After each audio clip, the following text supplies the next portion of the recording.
오늘 제목이 뭐죠? 모세를 부르시다. 따라합시다. 모세를 부르시다. 모세를 부르시다. 모세를 부르시다. 모세를 부르시다. 하나님께서 우리를 불러주시는 줄 믿습니다. 아멘. 오늘 본문은 모세를 부르시는 소명장입니다. 제가 교육전도사 때 우리 교단 총회 공과 주제가 기억하는 주제가 뭐였냐면은 부르심과 응답. 부르심과 여러분 기억나시나요? 부르심과 응답. 하나님께서 하나님의 백성들을 부르시고 하나님의 백성들은 그 부르심에 응답한다는 거예요.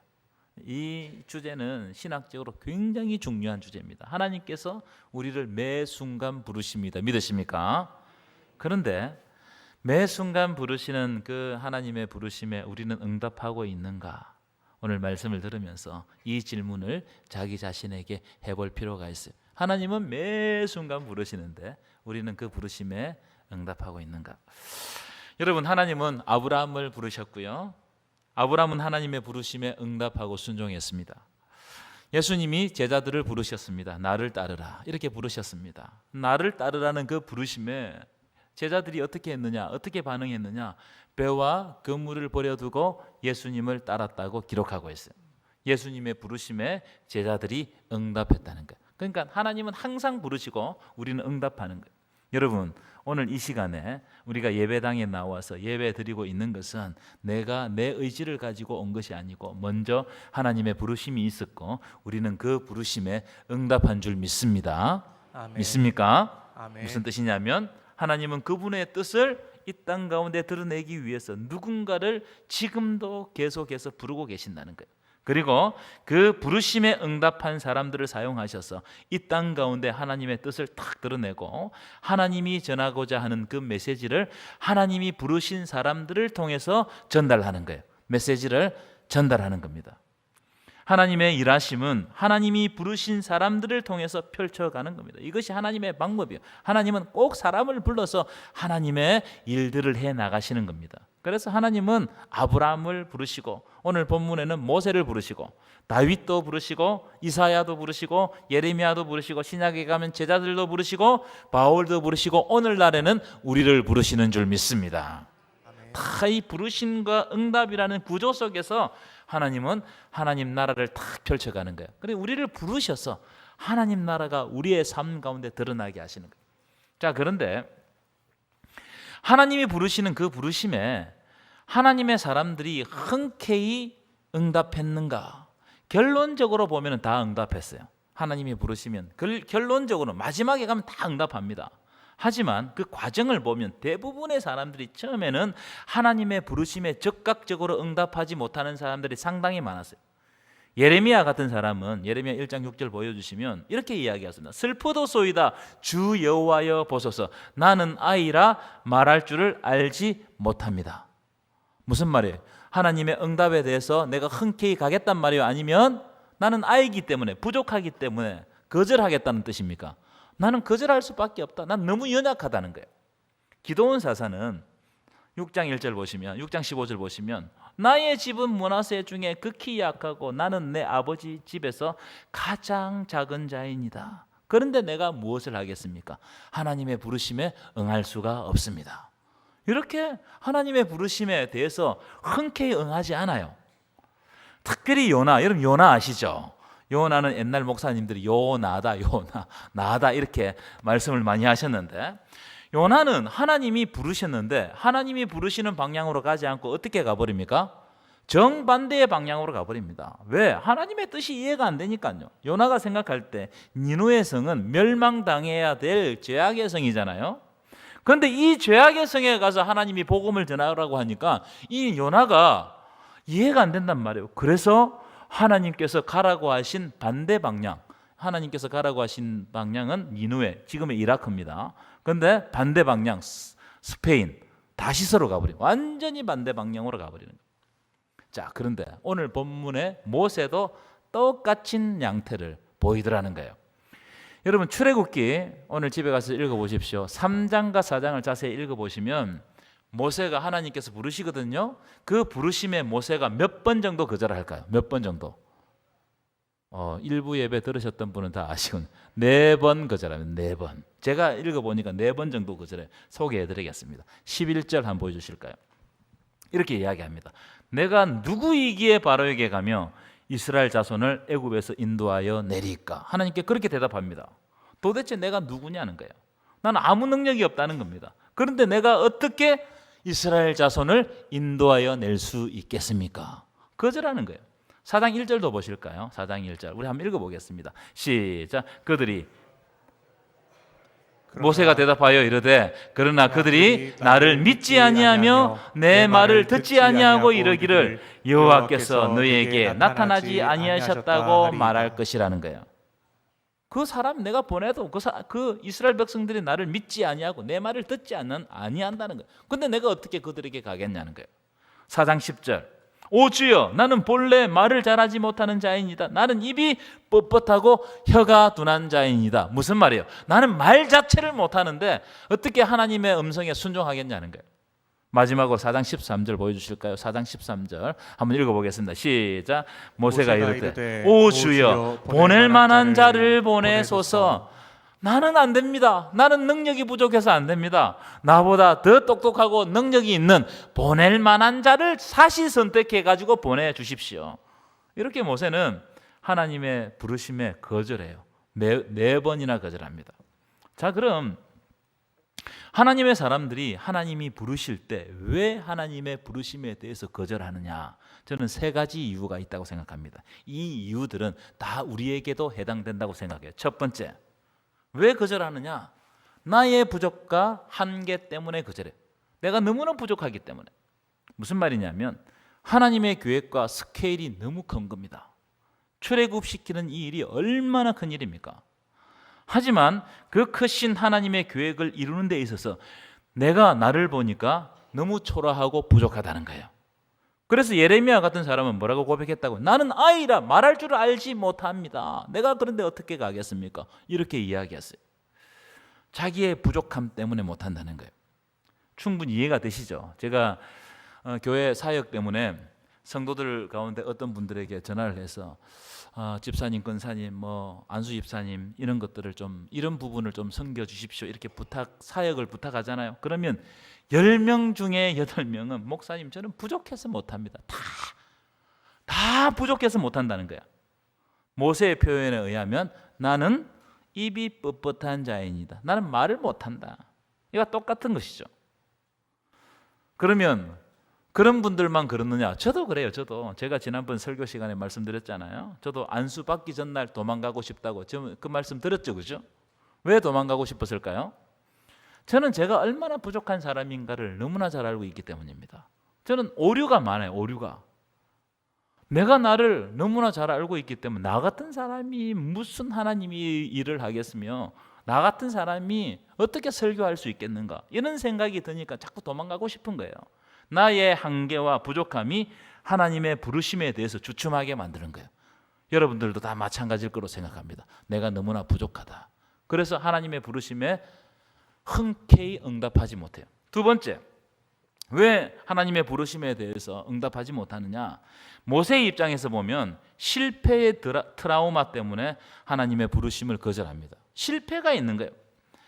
지난주 우리가 다루었지만 40년 전에 모세가 혈기가 왕성할 때, 능력이 있을 때, 그렇죠? 세상적으로 능력이 있고 왕자니까요.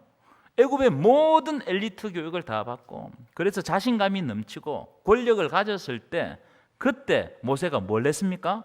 자기 백성을 한번 구원해 보리라고 생각하고 딱 나서는 거예요. 나섰다가 누구에게 외면을 당했느냐 하면 자기 동족에게 외면당하고 살인자가 되어가지고 도망한 경험이 있죠. 40년 전에 실패했단 말이에요.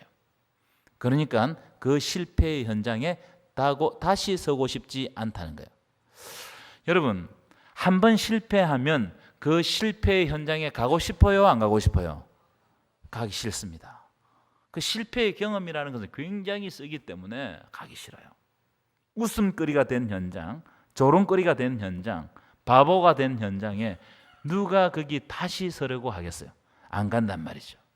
그래서 4장 1절 한번 보실 거예요. 4장 1절 보면 그들이 나를 믿지 아니하며 내 말을 듣지 아니하는데 내가 어떻게 가겠습니까? 하나님께 그렇게 이야기해요. 그들이 내 말을 안 믿는다. 40년 전에도 내가 능력이 있고 권력이 있고 이럴 때도 내 말을 이스라엘 백성들이 안 들었는데 40년 후에 광야에서 푹 썩어가지고 다 늙어 빠지고 말이에요. 아무 능력이 없는데 그들이 내 말을 듣겠냐 이 말이에요. 여러분, 실패의 경험은 나를 위축시킵니다. 그렇죠? 실패의 경험이 나의 발목을 잡을 때가 상당히 많습니다. 이 실패의 경험을 이기지 못하면 우울증에 빠지고 공황장애에 빠지는 거예요.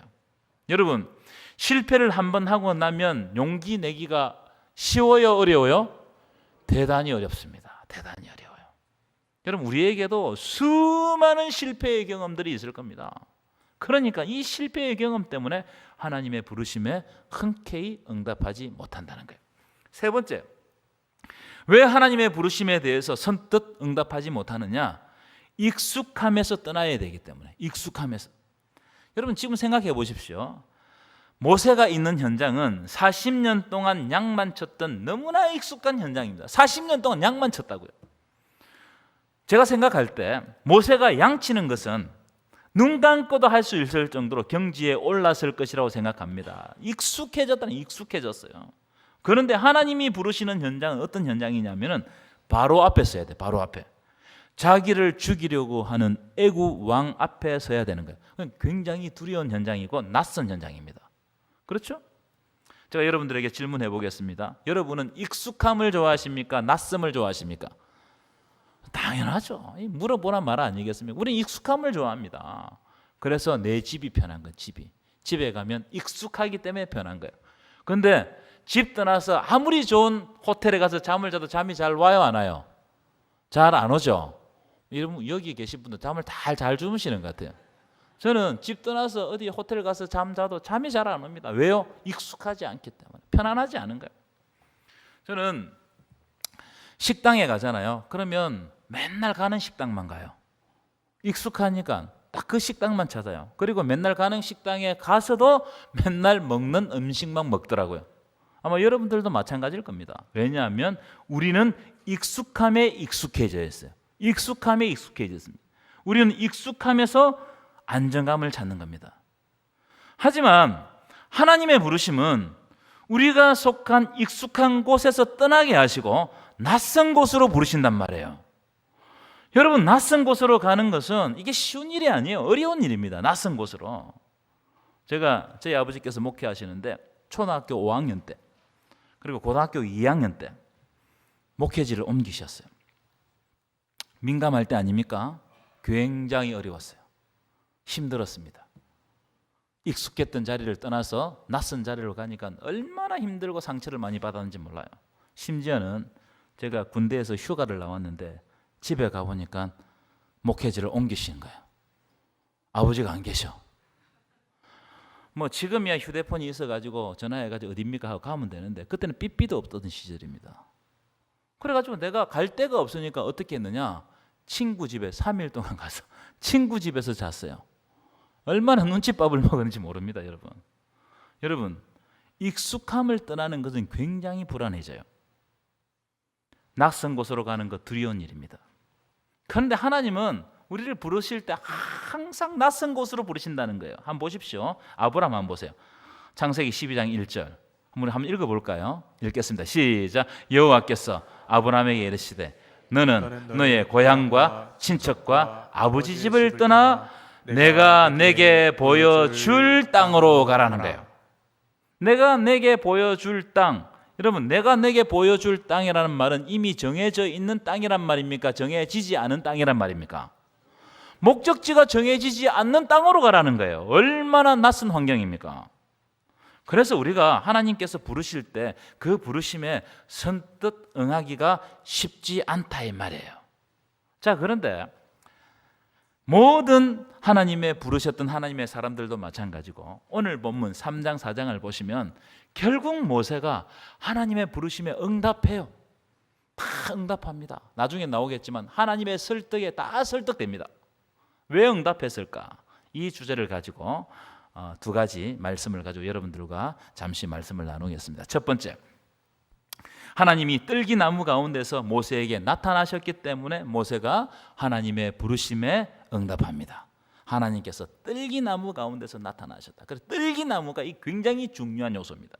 다시 말하면 이걸 좀 돌려서 말하면 모세가 하나님을 찾은 게 아니고 하나님께서 모세를 찾아오셨기 때문에 결국 모세가 하나님 앞에 응답하는 거예요. 여러분, 우리가 하나님을 찾는 것 같죠? 오늘 여러분들이 하나님을 찾아온 것 같죠? 아니에요. 하나님의 부르심이 먼저 있었다는 거예요. 믿으십니까?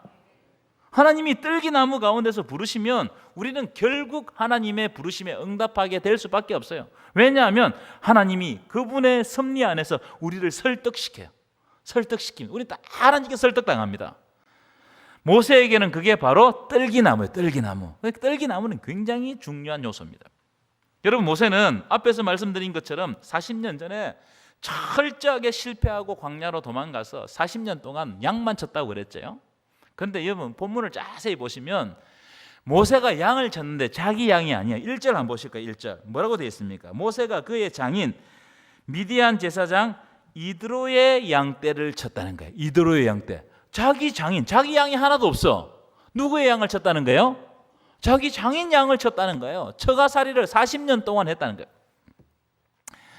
제가 결혼해서 첫 애를 낳고 난 다음에 그때 제가 신대원 다니고 있었습니다. 신대원 다니고 있을 때인데 우리 집 사람은 대구에 직장 생활을 하고 있었어요. 그래서 이 첫 애가 태어났는데 맡길 데가 없는 거예요. 그래서 누구에게 맡겼느냐? 우리 처가에 맡겼어요. 장모님한테 맡겼습니다. 장인 누나에게. 애를 맡겨놓고 일주일에 한 번 애를 보러 가는 겁니다. 보러 가는데 집사람은 매일 이제 경주에서 대구까지 출퇴근을 했고 저는 일주일에 한 번 이제 보러 가는데 갈 때마다 얼마나 미안한지, 처가에 있는 게 얼마나 미안한지. 근데 모세는 무려 몇 년 동안 처가살이를 했다고요? 40년 동안. 참, 여러분, 처가살이를 40년 동안 했다고 생각해 보십시오. 그의 자존감이 어땠을까요? 여러분, 처가살이를 했다는 것은 그냥 처가살이를 했다는 말이 아닙니다. 처가살이를 했다는 것은 자기 아버지 집이 없단 말이에요. 그래서 도망 나왔으니까 자기 아버지 집이 있습니까? 자기 아버지 집이 없다는 말은 의지할 데가 없다는 거예요. 의지할 데가 없다. 여러분, 모세의 형편이 보이십니까? 모세가 어떤 형편에 있었겠어요? 모세는 여러분 생각해 보십시오. 40년 전에는 왕궁에서 살았습니다. 왕궁에서. 부족함 없이, 아무 어려움 없이 왕궁에서 그냥 왕궁의 삶을 살았습니다. 그런데 그가 쫓겨나서 광야로 들어가서 40년 동안, 그것도 자기 양을 치는 것도 아니고 장인의 양을 치고 처가살이를 했다는 것은 그의 자존감이, 삶의 자존감이 완전히 다 무너지고 자신감이 딱 패배자의 모습으로 살아가는 것을 말하는 거예요. 자, 그런데 제가 지난주 말씀에서 이런 말씀을 드렸습니다. 모세를 광야로 보내시는 분은 누구시라고 말씀드렸어요? 그렇죠. 우리가 얼핏 보기에는 모세가 살인을 하고 광야로 도망친 것처럼 보이지만 모세의 전 일생, 전체 일생을 딱 살펴보면 이 장면은, 모세가 광야로 들어간 이 장면은 하나님의 계획과 섭리 안에서 하나님이 모세를 광야로 밀어넣으신 거예요. 그분의 섭리가 있거든요. 그분의 계획이 있기 때문에 우리가 얼핏 보면은 모세가 도망간 것처럼 보이지만 그게 아니고 하나님께서 모세를 광야로 밀어넣으신 거예요. 그럼 왜 하나님이 모세를 광야를 밀어넣으셨다고 말씀드렸습니까? 그 이유는 애굽 왕궁에서는 하나님을 만날 수가 없어요. 애굽 왕궁에 있으면 그 애굽 문화가 완전히 충만한데 거기서 어떻게 하나님을 만날 수 있겠어요? 그러니까 애굽에서는 하나님을 만날 수가 없습니다. 하나님을 진정으로 만나려고 하면 하나님이 역사하지 아니하면 살 수 없는 광야에 가야만 비로소 하나님을 진정으로 만날 수 있는 거예요. 믿으십니까? 그래서 지난주에 제가 이 광야를 지나며 가사를 불러드렸잖아요. 주님만 내 도움 되시고, 주님만 내 빛 되시고, 주님만 내 친구 되시는 광야, 주님 손 놓고는 단 하루도 살 수 없는 곳, 그 광야에 우리가 서 있다는 거예요. 그 광야에서는 진정으로 하나님을 만나는 거예요. 주님 아니면 살 수 없기 때문에, 하나님 아니면 그 광야의 길을 걸어갈 수 없기 때문에 그 광야에서는 하나님을 만날 수밖에 없는 거예요. 창세기 28장에 보면 야곱이 형 에서를 피해서 광야로 도망합니다. 야곱은 참, 야곱이 머리가 회전이 빠른 사람이잖아요. 그래서 야곱이 아버지를 속이고 형을 속이고 그래가지고 막 틀을 감고 막 형 옷을 입고 이래가지고 속이고 축복만 받으면 성공할 줄 알았어요. 그게 하나님으로부터 복 받는 방법인 줄 알았어요. 남을 속이는 게. 그런데 그렇게 하니까 축복이 되었어요? 저주가 되었어요? 말을 해보세요. 축복이 되었어요? 저주가 되었어요? 완전 저주가 되었습니다. 형이 막 가만두지 않을래 죽여버리려고 하는 거예요. 그래서 어쩔 수 없이 광야로 도망합니다. 자기가 광야로 가고 싶어서 광야로 간 게 아니에요. 하나님이 밀어넣으신 거예요. 광야의 삶이 여러분은 얼마나 답답하고 얼마나 초라하고 얼마나 적막하고 얼마나 고독한 곳입니까? 그런데 그날 밤에 첫날 밤에 돌베개를 베고 아무도 없는 적막한 광야에서 야곱 혼자 고독하게 자고 있는데 하나님이 아무도 없는 그 광야에서 야곱을 탁 만나주시는 거예요. 사닥다리를 통해서 천사를 보내주시고 그걸 통해서 하나님을 만나주시는 거예요. 그때 야곱이 깜짝 놀랍니다. 그리고 고백해요. 자, 창세기 28장 16절 17절 읽을 텐데 16절부터 읽겠습니다. 시작. 야곱이 잠이 깨어 이르되 여호와께서 과연 여기 어디 계신다고요? 여기 계시거를 내가 알지 못하였도다. 야곱이 생각할 때는 광야는 아무것도 없는 곳이에요. 그래서 하나님도 없다고 생각했어요. 그런데 가만히 보니까 이 광야에 와 보니까 이 광야에 하나님이 계시더라는 거예요. 놀라운 고백 아닙니까? 여러분이 광야의 삶을 지납니다.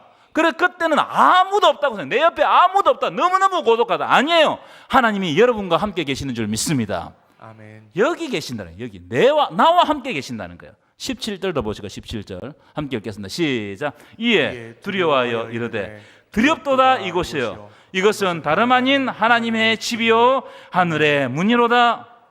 아무것도 없는 이 적막한 광야가 바로 하나님의 집이요 하늘의 문이다. 우리의 삶 가운데 광야가 들이닥쳐서 우리가 적막한 가운데 고독 가운데 빠지고 우리가 고통 가운데 빠질지라도 거기가 바로 하나님의 집이요 하늘의 문이로라는 거예요. 이 적막한 광야에서도 하나님은 버리지 아니하시고 우리를 만나 주시겠다는 겁니다. 그래서 여러분 광야는요 진정으로 하나님을 만날 수 있는 곳입니다. 그래서 하나님이 모세를 40년 광야 생활을 하게 하신 거예요. 왜냐하면 광야가 아니면 하나님을 만날 수가 없어요. 그걸 단적으로 보여주는 장면이 오늘 본문에서는 뜰기나무입니다. 뜰기나무. 오늘 한 본문 한번 읽어볼까요? 오늘 본문 2절 3절이거든요. 자, 함께 큰 소리 읽겠습니다. 시작. 여호와의 사자가 뜰기나무 가운데로부터 나오는 불꽃 안에서 그에게 나타나시니라. 그가 보니 뜰기나무에 불이 붙었으나 그 뜰기나무가 사라지지 아니하는지라. 이에 모세가 이르되 3절 시작. 이에 모세가 이르되 내가 돌이켜 가서 이 큰 광경을 보리라. 떨기나무가 어찌하여 타지 아니하는고 하니 그때 모세가 40년간 광야 생활을 하면서 한 번도 보지 못하는 희한한 광경을 발견했어요. 희한한 광경입니다. 어떤 광경이냐면 떨기나무라는 나무에 불이 붙었는데 이 나무가 타서 없어지는 게 아니고 여러분 불이 붙으면 타서 없어지잖아요. 근데 없어지는 게 아니고 계속 타는 거예요. 희한하죠. 하나도 안 희한해. 본 사람들처럼 뭐 하나도 놀라지도 않으시네.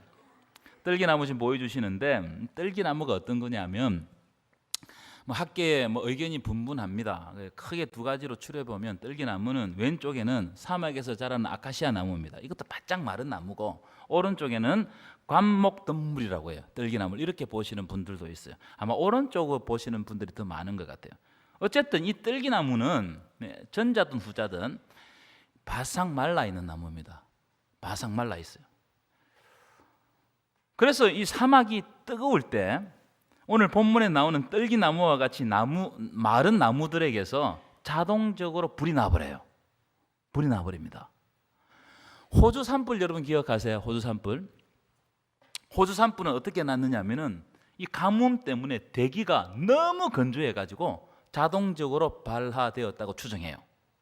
대기가 바짝 마르면 나무에 불이 붙는 것은 이상한 현상이 아니에요. 그런데 이런 떨기나무들은 아까 바싹 말라 있다고 그랬잖아요. 바싹 말라 있기 때문에 불이 한번 딱 붙으면 화르륵 하고 순간적으로 타가 없어져 버립니다. 쟤만 남아버려요. 하지만 오늘 모세가 본 떨기나무는 불이 붙었는데 타서 없어지는 게 아니고 계속해서 불타는 거예요. 그래서 모세가 3절 보시면 이 큰 광경을 보리라. 떨기나무에 가까이 가게 되는 거예요. 그때 하나님의 부르심이 임하는 거예요. 하나님께서 말씀하는 모세야 모세야. 여러분 이 뜰기나무가 의미하는 바가 뭘까? 제가 고민해서 이 뜰기나무는 뭘 보여주시려고 하나님께서 이 뜰기나무 가운데 임하셨는가? 여러분, 하나님이 모세에게 뜰기나무를 보여주신 것은 모세를 딱 보여주는 거예요. 모세 자신을. 모세가 40년 동안 광야에서 자기 양도 아닌 장인의 양을 치는 어떤 말입니까? 아무 존재 가치가 없는 자기 자신을 딱 보여주는 매개체가 뜰기나무인 거예요. 한 인간이 어떻게 이렇게 초라할 수 있는가? 한 인간이 이렇게 고독해도 되는가? 한 인간이 이렇게 보잘것없는가? 한 인간이 이런 고통을 언제까지 당할 것인가? 이 질문들이 투영되어 있는 것들이 바로 뜰기나무예요. 뜰기나무를 보면 누가 보이냐? 모세가 보이는 거예요. 마찬가지로 뜰기나무를 보면 또 누가 보이느냐? 애굽의 압제 속에서도 아무것도 할 수 없는 이스라엘 백성들의 처지가 뜰기나무 속에 딱 들어있는 거예요. 너무너무 보잘것없는 나무. 불 한 번 지르면 싹 타고 없어져 버리는 그런 연약한 것들이 모세와 바로 이스라엘 백성들이다. 무슨 말이에요? 뜰기나무와 같이 아무 가치도 없고 고독하고 보잘것없고 고통당하는 모세와 이스라엘 백성들에게도 하나님이 그 속에 임재하시고 그 가운데 역사하시면 꺼지지 않는 뜰기나무가 되어서 놀라운 일을 하게 하신다는 거예요. 그래서 여러분, 우리의 삶 가운데 하나님의 임재가 중요해요.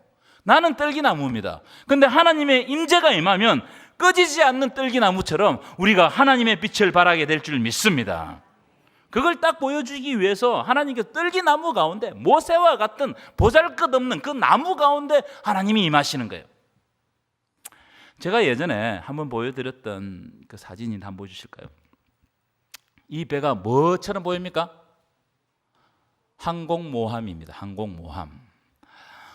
여러분, 일부 시간은 제가 말씀드렸는데 놀랄 준비를 하시면 좀 놀랬으면 좋겠어요. 이 배가 얼마나 큰지 상상을 불허하는데 길이가 무려 배입니다. 배. 기차가 아닙니다. 배가 무려 354m예요. 감사합니다. 축구장 3개 넓이라고 해요. 배가 늦었어요. 높이는 얼마 정도 되느냐? 아파트 20층 높이. 높이가 72m. 여기에 전투기를, 항공기를 몇 대 정도 실을 수 있을 것 같아요? 90대 이상 실을 수 있답니다. 90대. 놀랍죠? 이 배는 핵추진 항공모함이에요. 무슨 말이냐면 핵이라는 에너지가 없으면 이 배는 그냥 고철 덩어리에 불과하다 이 말이에요. 아무 짝에도 쓸모없어요. 핵이 없으면 아무 짝에도 쓸모없어요. 핵이라는 엄청난 에너지가 항공모함의 엔진을 움직이고 있기 때문에 이런 어마어마한 항공모함이 영구적으로 움직일 수 있는, 핵만 있으면 영구적으로 움직이는 거예요. 이 지금 보시는 저 배가 위대한 게 아니고 저 안에서 움직이게 하는 그 연료가, 핵이 위대한 거예요. 똑같습니다. 여러분, 우리는 뜰기나무 같아요. 뜰기나무는 타고 없어집니다. 그래서 모세는 하나님과 함께하지 않은 모세는 아무것도 아니에요.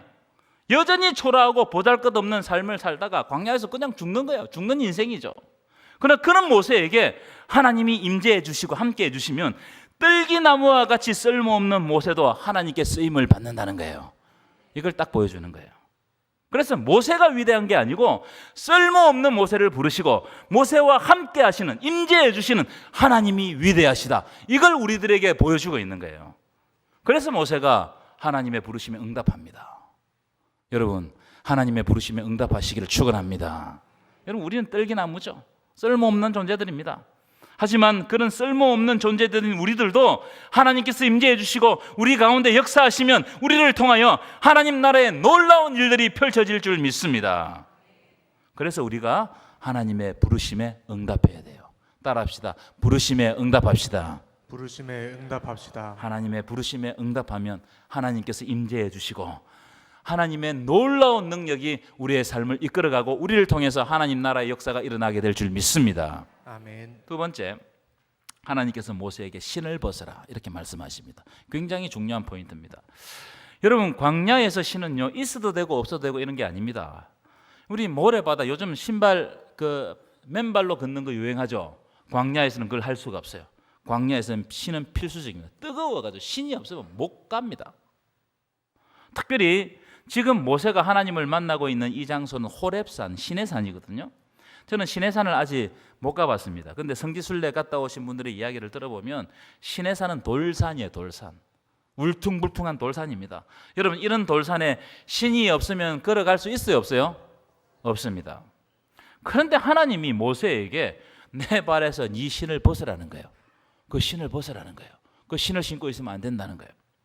5절 한번 읽어볼까요? 5절 함께 읽겠습니다. 시작. 하나님이 이르시되 이리로 가까이 오지 말라. 네가 선 곳은 거룩한 땅이니 내 발에서 신을 벗어라.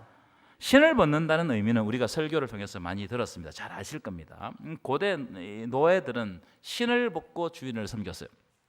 그래서 신을 벗는다는 것은 주인 앞에서 철저히 자기를 낮추는 행위입니다. 자기를 부인하는 행동입니다. 그리고 신은 온갖 더러운 문제가 묻어 있잖아요. 그래서 신을 벗는다는 것은 우리의 더러움을 벗어 던진다는 뜻입니다. 그래서 신을 벗는다는 것은 자기를 겸손하게 낮추고 뿐만 아니라 우리의 모든 더러움을 벗어 던지고 순수하게 하나님 앞에 선다는 뜻입니다. 이런 해석들은 여러분들이 많이 들어보셨을 거예요.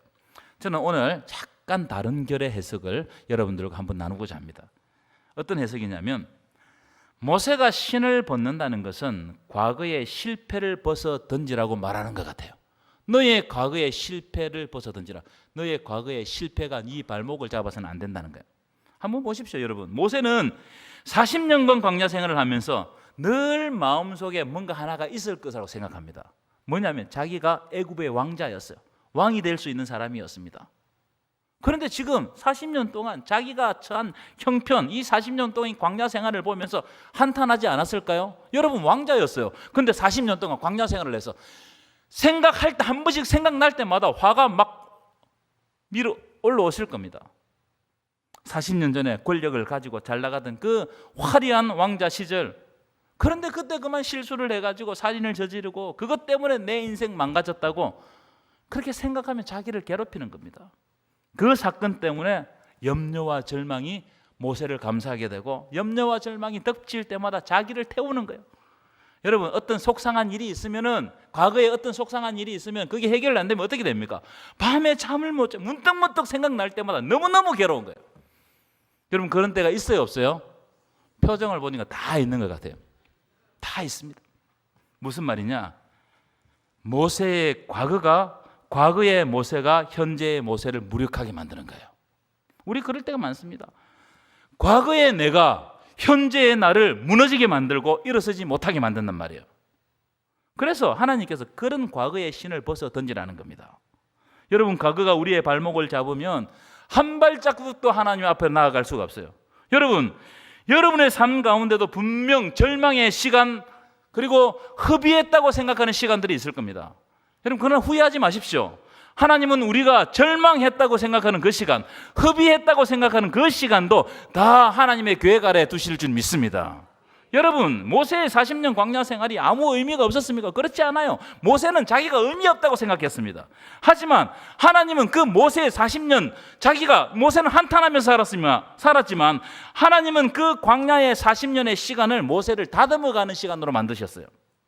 그래서 이 40년의 시간이 있었기 때문에 하나님이 모세에게 나중에 이스라엘 백성들을 맡기신다고요. 만약에 모세에게 40년 이 광야의 시간이 없었으면 하나님이 어떻게 이스라엘 백성들을 맡길 수 있겠냔 말이에요. 왜냐하면 40년 동안 광야에서 생활을 해봤기 때문에 누구보다 광야를 잘 아는 거예요. 그래서 여러분, 하나님은 과거의 모세, 이 모세가 볼 때는 자기의 삶을 한탄합니다. 그런데 그 한탄하는 그 삶 속에서 하나님은 모세를 훈련시키시고 모세를 만들어 가셨다는 거예요. 이걸 한마디로 말하면 하나님의 눈이 모세를 떠나지 않았다는 거예요. 아멘이십니까? 항상 모세를 주시하고, 과거에도 주시하고 계셨고 지금도 주시하고 계셨고, 여러분, 과거에도 주시하고 계셨고 지금도 주시하고 계신다면 미래에도 우리를 주시하고 계시는 줄 믿습니다. 그것과 똑같이 하나님은 이스라엘 백성들을 주시하고 계신다는 거예요. 그 장면만 읽고 오늘 말씀을 맺도록 하겠습니다. 7절입니다. 여러분, 7절에 보실 때 동사를 잘 보십시오.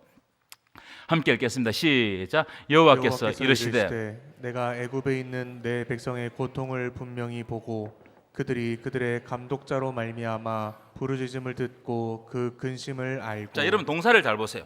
내 백성의 고통을 분명히 어떻게 하고요? 보고 계신다는 거예요. 하나님 보고 계시는 거예요. 부르짖음을 어떻게 하신다고요? 듣고 계시는 거예요. 그 근심을 알고 계시는 거예요. 그들도 보십시오. 그들을 괴롭히는 학대도 내가 보았으니. 지금 하나님의 행동이 계속 나옵니다. 10절 보십시오. 이제 내가 너를 보내어 내 백성 이스라엘 자손을 애굽에서 인도하여 내게 하리라.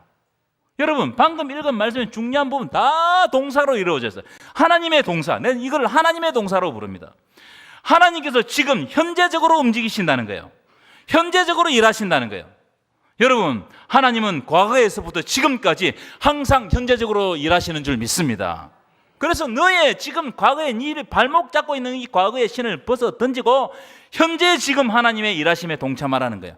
하나님의 일하심을 바라보고 현재적으로 하나님 앞으로 나아가라는 거예요. 여러분 지금 현재 하나님께서 우리에게 부르십니다. 그 부르심에 응답하기를 원하십니다. 믿으십니까? 아멘. 하나님은 우리를 지금도 보고 계시고 지금도 듣고 계시고 지금도 알고 계시기 때문에 우리의 발목을 잡는 모든 과거의 신을 벗어버리고 하나님의 일하심과 하나님의 역사하심을 바라보고 사모하라는 거예요. 여러분 지금 하나님이 우리를 부르고 계시는 줄 믿습니까? 그러면 지금 현재 하나님의 부르심에 귀를 기울이고 그분 앞으로 나아가고 그분께서 주시는 말씀에 귀를 기울이면 하나님께서 여러분의 길을 인도해 가실 줄 믿습니다. 아멘. 이번 한 주 우리를 부르시는 하나님의 부르심에 응답하는 저와 여러분 되시기를 간절히 축원합니다.